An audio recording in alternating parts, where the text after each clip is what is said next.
So welcome back to the Pastor Pod. We're glad you're here for another episode. If you're new to the podcast, I'm Josh. I'm a pastor down in Southwest Florida, here with my good friend and co-host Jay each week. And the Pastor Pod is all about having real and honest conversations. And really, at the end of the day, just letting you in on what pastors really think about stuff. So here we are, episode 88. Excited to have a guest with us, Pastor Travis Agnew from an incredible church up in Greenville, South Carolina, Rocky Creek Church. Welcome to the podcast, Travis.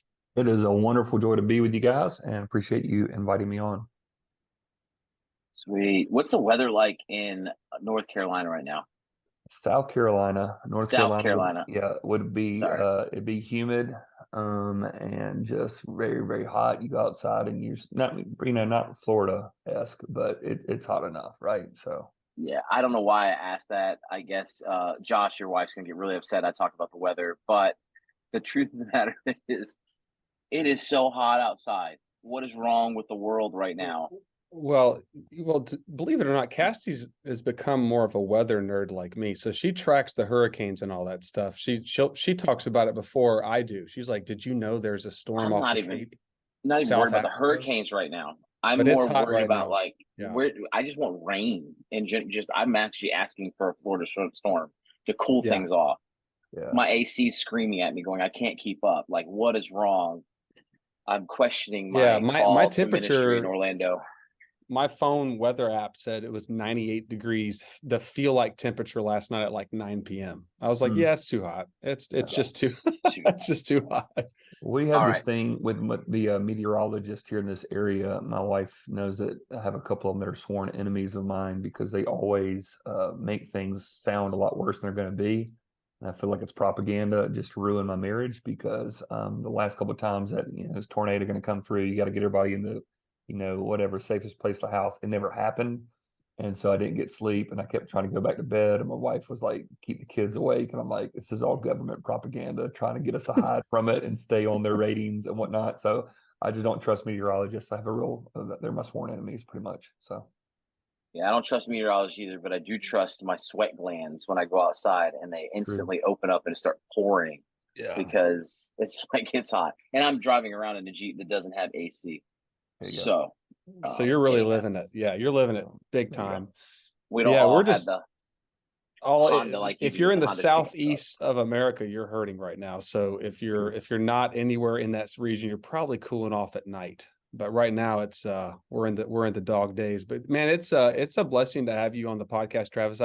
We've really only met one time. I visited your church. I think I was up there after Christmas visiting my parents. They live in the same town as you guys, and they go to your church and they speak so highly of you. If the podcast audience doesn't know my mom and dad, Jimmy and Jennifer, they're just sweet people. They pray for they it's like every Sunday morning I get a text from my parents. They're praying for us. Last week I asked my mom to pray that the air conditioner would come on, and it did. But we were just chatting before the podcast. I was just sharing with Travis just how much my parents appreciate him and how he leads. But man, we're just glad you're here. Tell us a little bit about your family, and then and just let us in on a little bit of your life. Yeah, so great. So I've been married to my high school sweetheart, Amanda, for 19 years this summer. So we started dating when I was 11th grade. She was 10th grade. And now my boys are entering 10th grade. I would tell them that I was way too young to start dating. So like, but back then, let's see, we're 11th and 10th. So we got married. I went to North Greenville University. She went to Anderson University in South Carolina. And then we got married as soon as she graduated, and I started my first ministry job and continue to work through seminary. We've got 3 kids, Obadiah, who's 15, Eli, who's 15, and no, they're not twins, and then Gloria, who is 11. And so right now, everybody in the house loves Jesus and wants to be used by him, and so it's just a real sweet season. So the boys just got back from their first mission trip to help a church plant in Boston, Freedom Church there outside of Gloucester. And it was kind of the first ministry trip that they did on their own without kind of tagging along with dad, which is pretty awesome. And just a different realm of life because they've always just kind of been like my sidekicks going on stuff. And now they just went and did their thing. So, so everybody serves in the church in some capacity. And my wife teaches gospel group for young girls, and my boys help lead in worship and do some discipleship with some younger guys in the church. And my daughter helps out in the preschool in the letter, and also helps cook meals for some guys going through rehab with a bunch of senior adult ladies. And so it's just a sweet That's thing awesome. because I just love watching them. And when we've come to the church, it really has been a thing of, hey, let's do this together. And so far, I feel like they don't feel like, oh, we have to do this because dad wants us to. It's like they want to be involved in what's going on in the church. And so it's a pretty sweet thing. So I'm super blessed by that. So I hear you say you have two kids that are the same age, but not twins? Correct. Yep. So they're 14 days apart. And so obviously one is adopted and one biological. And so our adopted son came home when he was 2 years old, but they were, like I said, 2 weeks apart. So functionally they function as twins. They do not look like twins by any sense of the pigmentation, but it's pretty awesome. So I have two the same age that are 2 months apart. okay, there you go. And so I get that same look all the time. Like, I have two 13-year-olds. Oh, see, one just turned 13 today at the time of this recording. And they'll say, hey, you got twins? I was like, no, I don't have twins. And then I usually let them sit on it and try to figure out how they're 2 months apart. Yeah. I don't usually say he's adopted. I usually let them sit on it and just stir in their minds. So make it awkward for a minute. And I had a waitress one time ask us, because one of my sons is very much white and one of my sons is very much black. And she said, so she just asked this question. She's like, so are both of them yours? And I'm like, yeah, they're both mine. She said, I mean, are they your real sons? I'm like, you can actually touch them. Like, they're here. They're not like a figment of your imagination right now. They're not fake. And she's like, well, you know what I mean? She's like, but is this one your real son? And I was really, obviously it's an offensive thing for anybody to say. I'm just not thinking. And I was like, yeah, we don't know what happened. This one just came out a little darker than the other one. And her eyes got really big, and my wife hit me in the arm. And I was like, if she's going to ask the question, she's going to get an answer like that. So anyway, I try to be good, but sometimes people push my limits. So yeah, that's really you guys have a lot of similarities. And really the church that they were just visiting, we were just chatting before we were hit record, but I mean, that's a huge connection with Jay. Cody, Pastor Cody up there is good friends of yours and the church that they went to. That's awesome. Yeah, Cody was at our church during COVID season, the COVID season of everybody's life, where everything got awkward and weird and nobody knew what to do with it.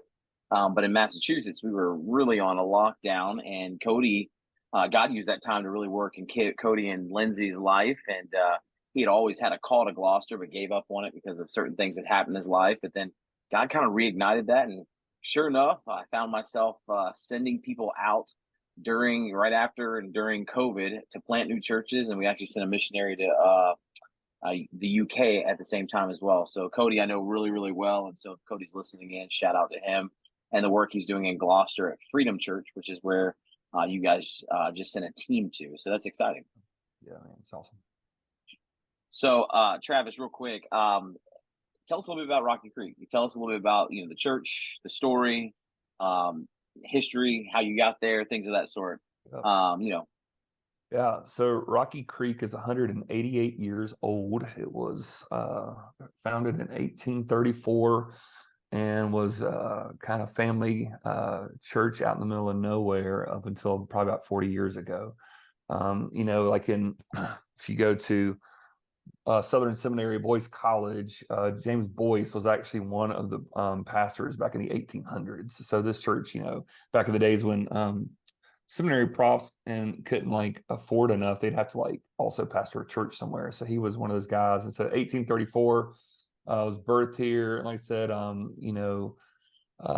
to a few decades ago, this church was considered a country church in the middle of nowhere. So we still have some people with some of the remaining land that used to be family farm land, that there may be one house left, and then this whole area has built up around it. So if you've ever been to South Carolina, if you've ever been in Greenville, people always talk about the worst road is Woodruff Road in Greenville, South Carolina, and that's where we're situated. Yeah. And yet there are lifers there that they were born, their family was coming to this church. They used to walk the dirt road here. And so we still have tombstones on the side and from the 1800s. And then right beside it is firehouse subs and batteries and bulbs, stores. So it's just the whole city just kind of blew up around it. So when you walk up, you see, on the left side 1800 tombstones and kind of a traditional established church building. And yet, just because of where we are, it's just a really unique kind of situation. So, the church, I think, had 2 or 3 sanctuary fires in its history. I mean, there's been a lot of, it seemed like it was going to end and then rebirth, kind of, so to speak. There was a time when, when the church would struggle a little bit, and there were stories of like some of the farmers that would farm, that would sell pieces of their land just to keep the doors open and stuff. And so it's really got a lot of sweet things about it. I came in 2017, unsuspectingly. I was serving at my home church, and I'd been there for 14 years. As soon as I finished college, I went there. I was going through seminary. I served, originally I was college admissions, then I was worship, then I was family and worship, which basically meant by the end I was doing everything but preaching weekly in the budget. And so, in that formation, there's a lot of stuff that I learned, which was really awesome and sweet. But I didn't have a resume together, and so Rocky Creek called me and said, "Hey, we'd love to get a resume." And I just said, "Well, I don't have one. Thanks a lot." And that was the end of the conversation. And then they called a week later and said, "We'd like a resume." And I said, "Well, I don't have one. So why do you want one?" And they said, "Because you don't have one prepared. That's why." And I was like, "Touche." Okay. So anyway, their situation, what happened was, they had a pastor that served there for the last 15 years. The church was healthy, but just, I think, in a lot of the ebb and flow of what was going on in the city and the ministry around it, it was really a place of, okay, what's going to be next for this church? And so, I really didn't have, I knew that one day I probably wanted to be preaching and on a regular basis and leading Outcasting Vision and whatnot. But I also just kind of, maybe I've been burnt out by guys around me that were using the church as like a stair-stepping ladder to success kind of deal. And so I just kind of, I don't know, just wanted to like stay in my lane and try to make disciples wherever the Lord had positioned me and not try to make anything happen. So, I was really digging in that city and in that church. And as these guys had been praying, their search team for this church had gotten together and they said, "Lord, we don't want to like decide on the guy. We want to bring him to us. Like it just be obvious." And so they prayed for a month, and then they just started asking a few people like, "Hey, do you know anybody that we should check out?" Because they were getting a lot of resumes in.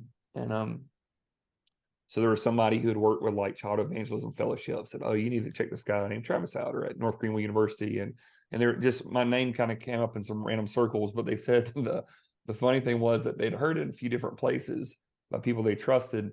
But then the moment it got really weird was there was a guy on the search team who was leading a men's Bible study in a prison. And this inmate started talking about, "Yeah, this guy came in and helped me out with a lot of stuff, my father issues and trying to navigate my family. His name was Travis." And the guy's like, hold on. "Do you remember his last name?" He said, "Yeah, I think it was like Agnew or something." He's like, "Okay, this is just too much. We got an inmate saying you need to be our next," So they just said, "Can you please, all we're asking, would you just sit down and talk with us?" And so I was talking to our senior pastor at the church, like this was going on. I don't want it to. And, but I finally agreed I'd sit down and talk with them.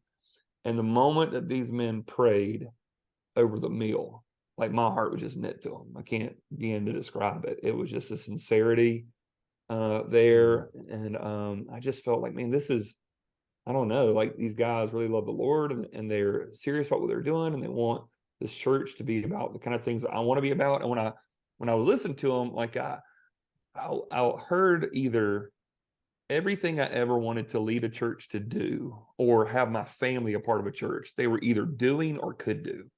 And so it wasn't like, the opportunity to be truly multi-generational, the opportunity to be truly multi-ethnic, the opportunity to be established yet forward thinking, like all those kind of weird dynamics that made me up. Like the church wasn't scared of a little bit of ministry grit, even though it's very established and looks on the outside of the building like you're kind of this, but it was just weird. Like all this stuff, I was like, okay, they're there. And so I remember asking them like, "So what's the problem?" And they said, "Well, I think where we are as a church right now, we've lost members, are in transition, and we're, but we know that our job, we know our mission statement, we know that our job is to make disciples, but we just don't know how to do that. And I was like, okay. And my heartbeat has been, man, how does a local church make disciples, like truly be engaged in that effort? And so something about it just kind of captivated me. And so like when I got on, I was driving, stopped there because I was driving somewhere to go preach at a university chapel service week or whatever. And my wife goes, "How was it?" I was like, they're really good people. Just like I was hoping I was going to tell you they're crazy. I was hoping to tell you like it doesn't connect. And the more it just became obvious, like this is kind of where we were supposed to be. The more we prayed, the more that we sought the Lord. There were even two people that like in my life that I didn't feel like I could leave the city because of how we needed to be there for them. And in that next week, when I've been praying that, the one individual said that they were considering moving to Greenville. And I was like, "Are you kidding me?" And they're like, "No." And I said, "Well, you should do that." They said, "I can't move to Greenville unless you move to Greenville. You're like my dad." I'm like, "Okay, just stop." And the second one was somebody, "Hey, if the Lord ever calls you to do something, you just got to trust that and go in it." And it was just like all this confirmation after confirmation. So we came in 2017. I'd never been in the service, never watched anything online before I came and did a trial sermon that day. Like we were just that convinced that this is where we're supposed to be. And since then, so I had 3 real sweet years of pre-COVID church growth, and then feel like you're getting a good stride and know what in the world you're doing, and then all of a sudden everything's like, oh, I'm looking for that manual from seminary on international pandemic, and it's not there. And but the Lord was even good during that time. Like we just decided that we were going to be boots on the ground, and that the city was going to be blessed that we were here. We weren't going to retreat. We were going to be present. And so we grew during that time, and added services and started reaching people on Sunday nights because we spread everybody out.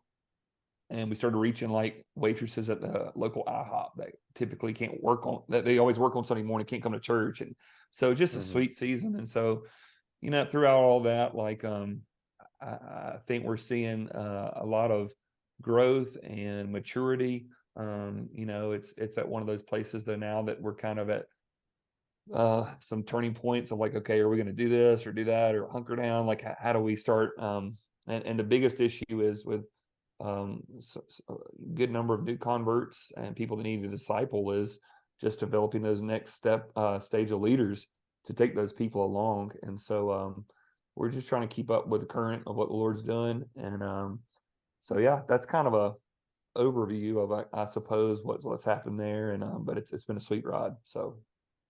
Well, I remember visiting you guys, I think it was maybe like the New Year's Sunday or right in between like Christmas and New Year's. And, just your heart was so evident in how you preach and how you love your church. And so it was, I don't get to go to church very much, and I'm sure you guys relate, but I could just sense a real genuine heart. Of course, this is one of those Sundays that like, people maybe not go to church as much, but there's hardly a seat in the house, and it was just great. My kids were there with me, and we enjoyed that. And I know just following you on social media and different things. And of course, I'm sure stuff that you've shared with my parents, but like you guys have started to help other churches in your area. Yeah. I'm not sure like exactly what you would call that. Yeah. But can you talk about that? Like, how are you guys impacting other churches that might be in a difficult spot or needing revitalization so they can be back on mission? Yep. Because the little bit I know, like it really interests me because it was just a real sacrificial thing you guys are doing, I think, and a different way to think about helping churches. So yeah, that's great. So years ago, I was working on a seminary degree, and it was back when Kevin Azell was the pastor of I think it's Highview in Louisville, maybe. And so I was doing a seminar there at seminary, and he kind of came in as a guest lecturer, local pastor, and he talked about how they got landlocked and how they asked 100 members to go basically, 20 minutes down the road and basically do the same playbook, but somewhere else. And something inside like my head just tripped a wire. Like, man, that is just beautiful stewardship of resources and things that you work on.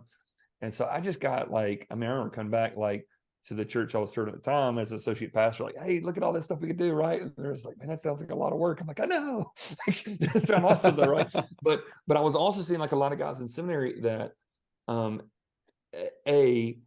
if they go the church planning route, if they don't have the entrepreneurial, innovative spirit, they're not going to make it, right? There's a level of skill sets that's just needed for some of these guys to go. On the other side, you got a batch of guys that if they went into an existing church by themselves, they're going to get their lunch eaten. I mean, just completely consumed. And so I was seeing all these guys in seminary that either I don't do youth or I don't do worship. So what does that mean for the next 10 years, right? Like I'm supposed to get some experience, but how am I going to get experience unless somebody gives me some experience? So like I've always just kept that kind of tucked in the back of my mind. And so even when, we were praying through coming to Rocky Creek, I was so, I don't know, I was in a weird way very thankful of how landlocked we are, and that I knew that if growth happened, we were going to have to get really creative. And so, so on our little spot of Woodruff Road, right? Like I came here, we had one service, we have 4 now. So we have 3 in English and 1 in Spanish, right? And so like we're doing all that stuff and trying to maximize it on Sunday morning, Sunday evenings, doing what we can. But it always came down to, I was probably a year here, and I talked to associational missionary kind of guy and said, hey, is this church over here, that church over there? Like I preached at it when I was in college. How's it doing? Oh, they're doing bad. How do you think we could ever help revitalize it? And he's like, you're revitalizing the church right now. I'm like, I know, but one day, maybe we'll be at a place where we can do that for somebody else. And so we had tried to like connect and help a couple of churches that just were struggling back in 2019. And basically the model was this, that not rebranding a name, not piping in, sermons from a different place or anything like that. It was just going to be incarnational, but just run the same playbook. And are there certain resources that we can share together so that churches can go further faster? That if you think about it, like, could we send somebody there to preach and shepherd, but back here you have this kind of like backfill of 20 staff members and hundreds of members that can say we can fill the gap just to get you going. And so in 2019, I took a shot at it with a couple of churches, and it got in some churches that were like near death, needing help. And I remember one church was like, oh man, we would love some help. And they came to one of our services. They're like, but will our pastor preach from the King James? Or, is he going to wear a tie? Or how many hymns will we do a week? And I just said, guys, we're wasting each other's time at this point. Like, I'm not, I just think that you guys are in this position for a reason, and we can't get like caught down in those details. So the 2 first options just failed. And so I just kind of like said, okay, maybe we're not wired to do this. Maybe the Lord's sparing us from something. And then 2020 happened, and like 2 churches fall in our lap that they're going to go, we're closing the doors unless somebody steps in. And it was the worst possible time. Like I'm sitting here thinking, like, how do we do what we're doing? Are we going to be able to do what we need to do? Or is budget even going to happen? Like I was just all the question marks. You didn't know it was going to happen. But this first church was 20 minutes down the road, and 3 senior adult ladies were the only ones left there. And one of them was 80 years old, and she was still cutting the grass weekly so that the place would look good. So hopefully somebody would come. Wow. And we sat down and talked with them, and they're just like, we don't want this church to die. Like we want to see it thrive again, and we want to see it reach our community. And so at the worst possible time, we just stepped in and just said, hey, we'll help. And that meant a guy that had been serving as a pastoral residency and just finished up seminary. We just started preaching the same sermon series together. So we'd study, we were going through Psalms that summer. And so we started studying a little bit together, and then we'd preach it our own way. Then we'd come alongside and, hey, we need some people to work on the building. And so, we'd have like 40 people from our church just like rush over there on a Saturday and just start filling the gap and doing stuff, do an outreach event. And that happened later that year in 2020. Same thing happened another 20 minutes down the road near downtown Greenville, where the community's changing, church is dying, and they go, if we don't, something doesn't happen, like it's over. And so, we stepped in at just, like I said, the worst possible time. And right now we're in a partnership with 3 churches where we're all preaching through Exodus together. We're all kind of doing the same discipleship curriculum. We do same mission emphases. we send members over to fill in gaps, to do certain things. We're, either paying for residents to go over and preach, or, helping out financially, or whatever it is. And so we just, at this point, what's cool is we've kind of had this marker. We didn't know this was going to be a milestone for us, but at every church we've helped, there's been a time when we've had to call a plumber in our church and say, the baptistry needs fixing. And like, that's like like a milestone for us, because one of the churches hadn't baptized anybody in over 6 years. And then they had converts. And so they tried to get the Baptist and it wouldn't work. And so this plumber in our church, who's in his 70s, loves to get the call. So we were like, well, we're going to say if we had a hashtag, it'd be like fixed and filled or something, like, just like fill the baptistry, because like at every church, the baptistry has not been used in years, and we're seeing like conversions take place and baptisms having to get fixed. Baptistry is getting fixed. And so it's been a real sweet ride. It's a slow ride. Every church is different. And even in that model, like, we're not just revitalizing it necessarily. Like, we're completely fine planting under that model. And so in our mind, I love a day where we've got small to medium sized churches all over Greenville County that are kind of run the same playbook. Like, so I'd love 7 pastors going away seeking the Lord and going, what are we going to preach next year? And here's this missions team going, if we're going to take a trip to Kenya, this church, Woodside over here, hasn't taken a mission trip in years, but could they get one person on this team to Kenya, and what could that spark among them? So like, we did a kind of a week of, outreach missions kind of stuff back in March called Go Greenville, and all churches were involved, and so like everybody was doing something, but we could kind of create the hub of resources so they didn't have to reinvent that, on their own, and we can just come in. And so when you go to these churches, like, you're not going to see Rocky Creek, somewhere on the sign or anything like that. So the term we used, we call it the Recommission Network, where we're just trying to recommission churches back to the Great Commission. And so that's kind of what we're doing. I have no idea what we're doing, but we feel like we need to do something. And so it's been pretty sweet to see just the Lord using it. And but it's slow work, but it's good work. And as you guys know, especially in the church planning world, like, a lot of these churches that are getting to the end have these resources and facilities that, man, church planners would die to have, right? So it's like, so I think just there's a lot of wasted stewardship, I feel like, all along the way, throughout a lot of our church stuff that we do. So just trying to figure out how we do that. So we are trying to do something, and and just continually evaluating and seeing how we can do it a little bit better. Man, that's awesome. That is awesome. That's really, really cool. And I love the fact that I love that you're clear to say, you won't see Rocky Creek, you won't see our branding or anything like that. You really don't care who gets credit, as long as that baptism gets fixed and gets filled, and that's the purpose of it, right? That's right. I think that's what I enjoy. I enjoy about what you guys are doing. Really encouraged about what you guys are doing. I think about everything you got going on, and I looked on your staff website. You have some staff that are helping to oversee this efforts that you have, but I'm sure there's some leadership dynamics that you've had to figure out along the way. Because here's what I know is every church, I think most churches deep down inside want to support, want to help, want to, recommission, replant, or plant churches. They want to be about that. But then it comes down to, how can we mobilize our church? And that comes with just, multiple layers of struggles of, like, how do we mobilize 40 people? Who do we mobilize? How do we go about doing that?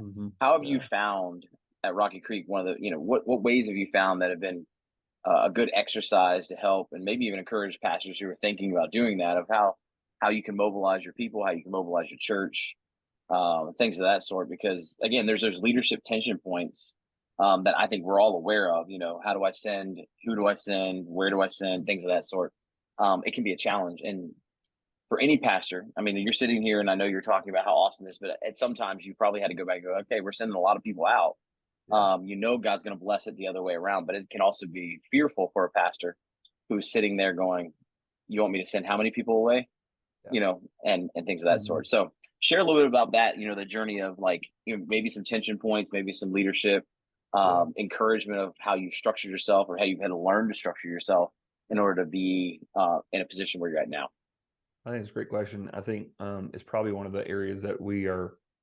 I think is one of the more work in progress points of this whole thing, because when we started doing it, right? I mean, our volunteer base, our staff base, we're like all just trying to keep things going, and to consider doing something like that. So I think what I've tried to do is identify those who are long-term leadership and short-term project people, right? And so like there are some people in our church who would just go, man, anytime you need somebody to go over on Saturday or whatever, come push in, I'm your guy. I can do that. So I found people who are want to give financially to it, or they want to help practically. And then there are some people that I'll just say, hey, look, if you want to, like, you could go over there and do the children's ministry for this church right now, or you could go over there and preach, or you could lead the small group, or you could do whatever. One of the things that has helped us in that is, yes, there is there's the fear of losing people, and sometimes even losing some of your better people, right? That you're going, what am I going to do? Is just trusting that we've got to be committed to the big C church rather than our little C churches, right? Like, it's just got to be about God's kingdom and not ours. And so I just got to like trust that he will bless that.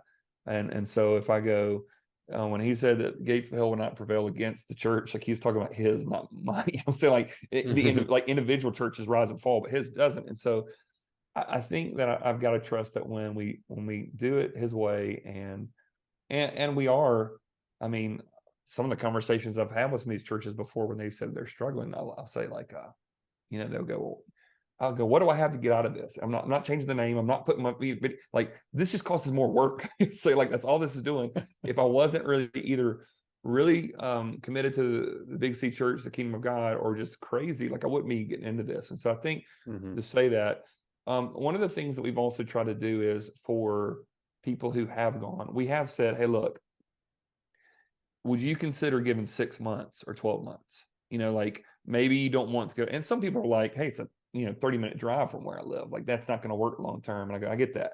Would you consider giving 6 months to help this children's ministry get off the ground? Would you give 1 year to the worship ministry just to get this thing off the ground, right?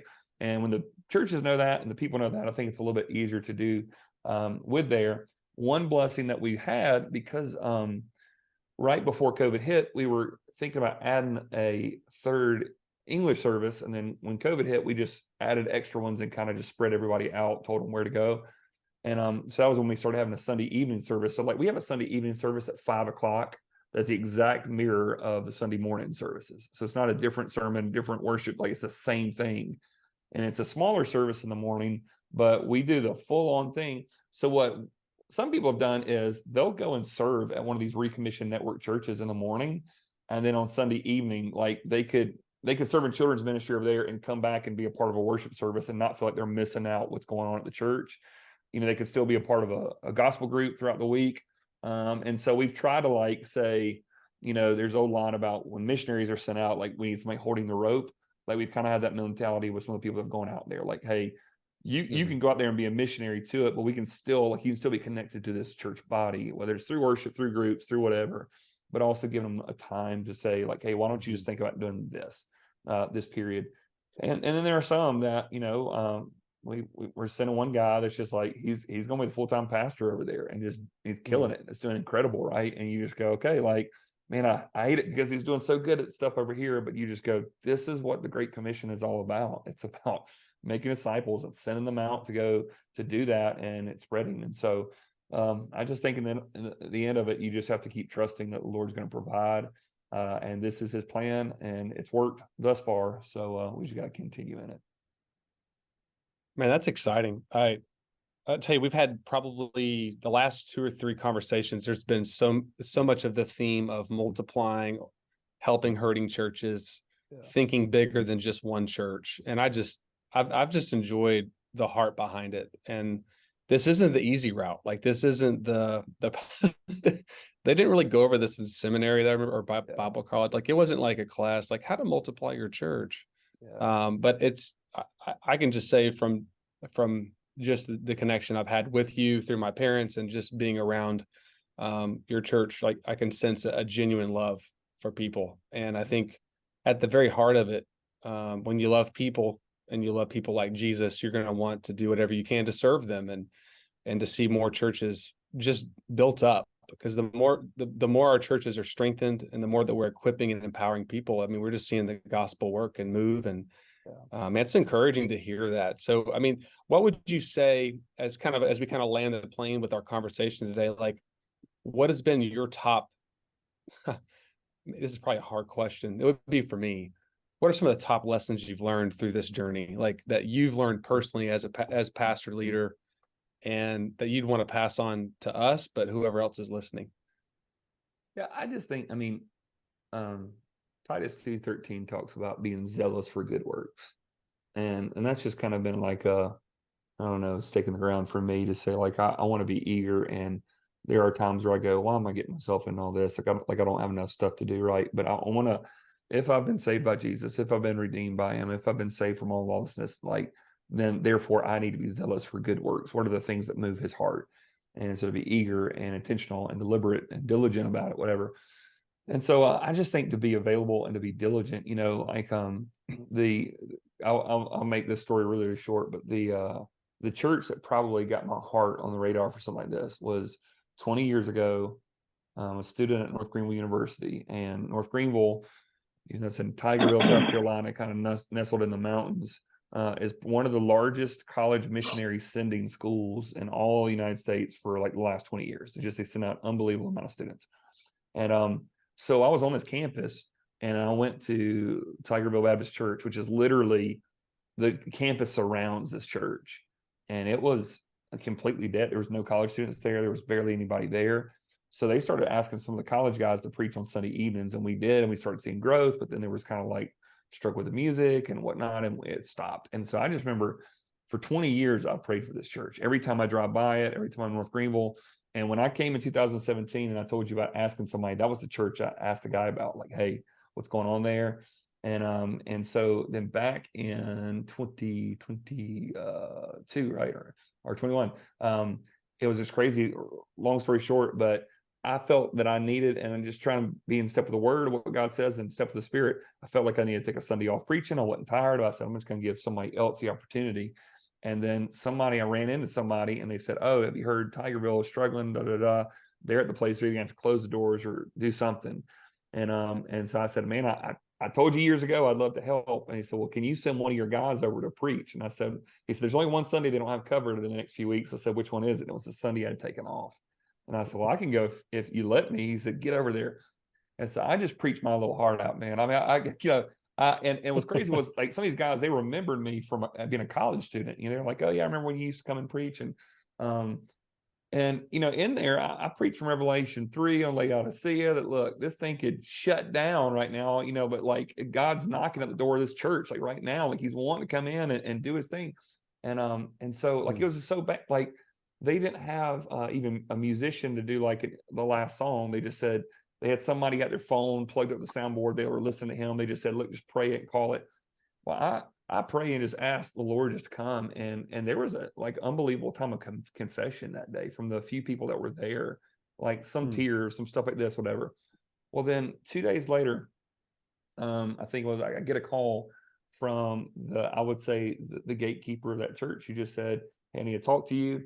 And he said, my granddaughter just came in here and just said that she thought she was a Christian all her life because she was part of my family or part of this church, but she didn't realize till Sunday that she didn't know the gospel, and she prayed to receive Christ. And he said, I just want to say thank you. And I said, brother, well, if nothing else happens here, and isn't that a cool story? He said, no, more of that needs to happen. I'll be in touch. So like, so when this church when the Baptist convention kind of came in and kind of said, hey, here's your steps. Either just give the building over to the school or do something, whatever.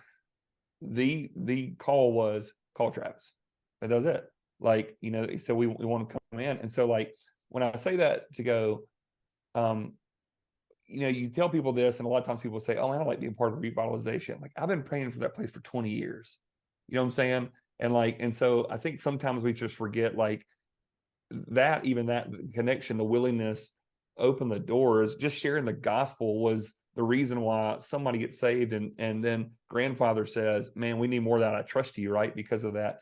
And so I just think that before we start drawing out strategies, just being faithful in the small things, have your heart where it's about God's mission, be faithful even in those little things, share the gospel, preach the word, walk with the Spirit, and just see what happens, and just be zealous, just to say, Lord, there's a lot of parables that Jesus would say that he gives more opportunities for ministry for those who are faithful in the small things.